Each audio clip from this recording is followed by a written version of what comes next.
Hi, I'm here in Laguna right now. Nataba. Naghahanap lang ng venue na pwedeng gamitin for a possible marriage healing retreat and also a retreat for leaders, no, and journey intensive retreat. So while walking here, so ang daming coconut, diba? I got reminded of the question I had before. Ano bang pinagkakaiba ng palm tree sa coconut tree? Diba? So, and found out that all coconut trees are palm trees. But not all palm trees are coconut trees. That means maraming klaseng palm tree. Coconut is just part of the family of palm trees. Ngayon, hindi yun ang point kung bakit ako nandito. I'm here to pose a common question, no, which is, ano pinagkaiba ng therapy sa discipleship? I'm in a discipleship ministry. When you say discipleship, a person is a disciple not of Junjin, not of any pastor, not of any rabbi, not of any person. Discipleship in the Christian context, in our context, is I am a disciple of Jesus Christ. And I'm inviting people to accept Jesus Christ as Lord and Savior. Then together, we will journey as disciples of Christ.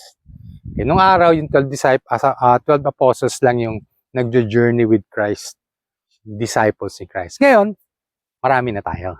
Okay, so, my prayer is all people who accepted Jesus Christ as Savior and Lord also are disciples of Jesus Christ. No? So, ibang usapan yun. No? Ibang usapan yun. Ngayon, therapy and discipleship. Ano bang pinagkaiba niyan? Alright. Therapy is part of the lifelong journey of discipleship. Therapy can be a season of your Christian life as a disciple of Christ. Pero yung discipleship, lifetime po yan. Una-una, discipleship basically is you allow Jesus Christ to help you identify areas in your life that needs to change. Okay, so with the help of other people, fellow disciples, sa community, as we walk in the light, as He is in the light, we have fellowship with one another, and the blood of Jesus cleanses us from all unrighteousness. No? Sa 1 John po yan. So, yun ang discipleship. Bakit tayo gusto ni Jesus matransform to His image and likeness? Para lang ba maging pogi tayo? Para maging, wow, sikat na Christian, di ba? Hindi yun.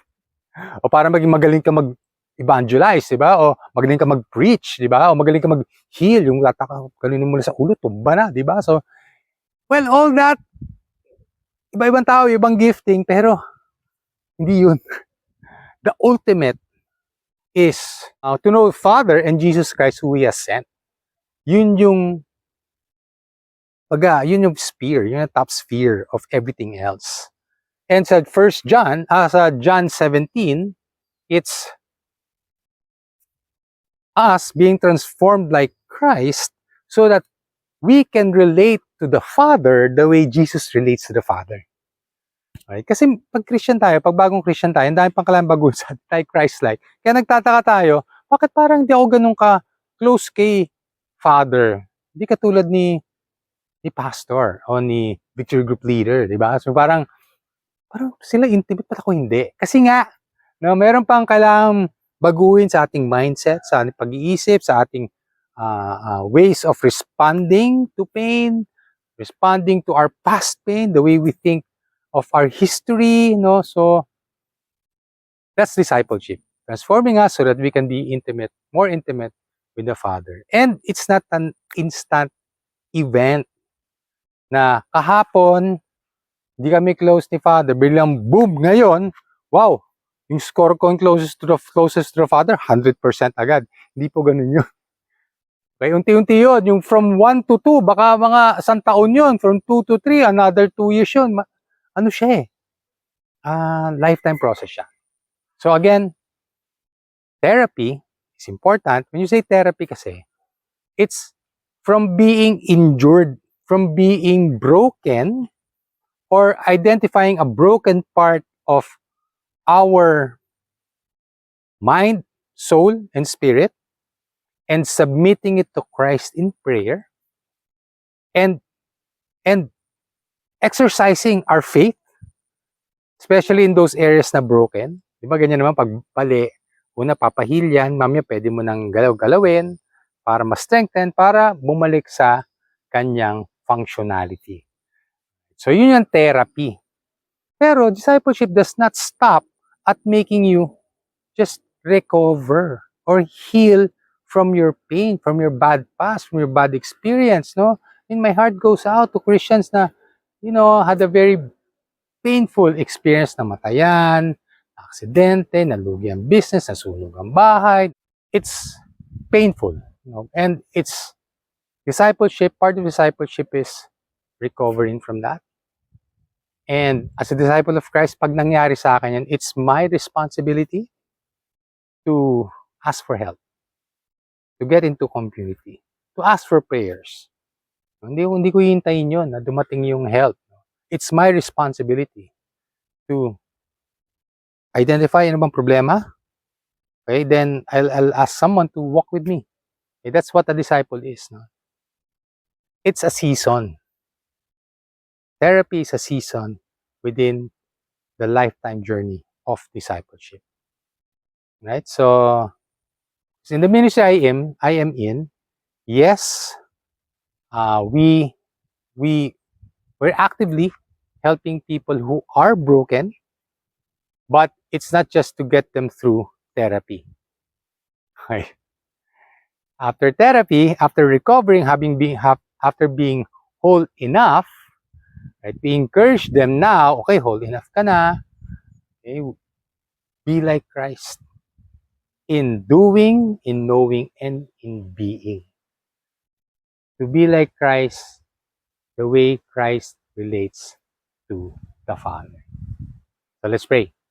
Lord, thank you for nature, for reminding us of some truths that we need to remember. May mga pagkakaiba like palm tree, coconut tree, and therapy, discipleship. So, Lord, help us to know the difference. Help us know when we are in need of therapeutic discipleship. And help us realize that stage of therapy stops somewhere. And it's time to go on to the battle, go on to this warfare of winning souls to Christ, of winning parts of ourselves into Christ likeness, so that we will know the Father and Jesus Christ He has sent, and we can help people who are lost, who don't know God that well.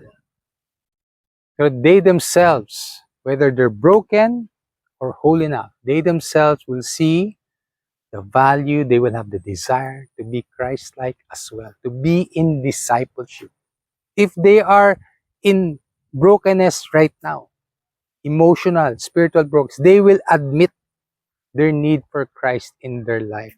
They will admit the lordship of Christ is what they need right now. It's the only one that will fulfill their needs. So that's our prayer. Help us, Lord. In the name of the Father, the Son, Holy Spirit. Amen. Bye.